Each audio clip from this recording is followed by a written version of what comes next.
Hanap nyo ba ng garantisadong spa massage at iba pang services? Dito lang yan sa Touch of Venus Wellness and Spa. Located at Tara Street, beside in Goldsmith and Shimmery 1, near at Via Tific Milk Tea Shop. Sa labas pa lang ay makikita nyo na ang kagandahan ng spa. At mas lalong mas maganda ang sa loob at talagang marirelax ka. Meron din sila ditong facial service, revitalizing facial, classic facial, acne treatment, diamond peel, nail and foot care, manicure pedicure, foot spa, PD and bleaching, eyelash treatment, eyelash extension, mascara effect, natural look and lash lift, body care, body scrub with bleaching, massage services, full body massage, back massage, hot stone massage, ventosa massage, combination massage, foot relax with back massage, underarm waxing services, full leg, half leg, underarm waxing, underarm bleaching, whitening,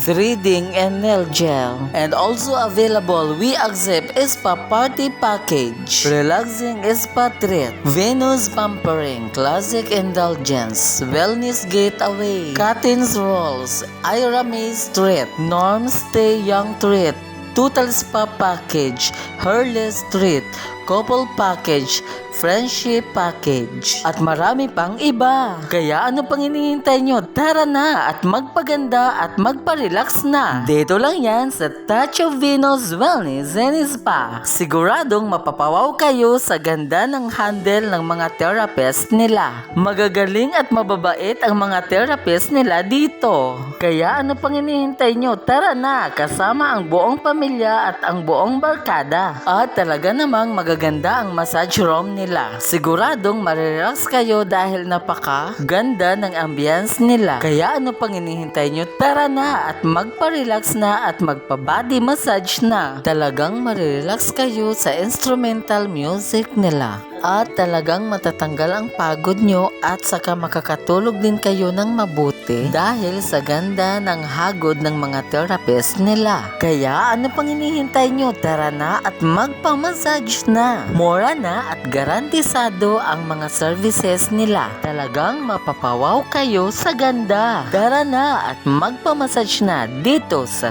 Touch of Venus Wellness and Spa.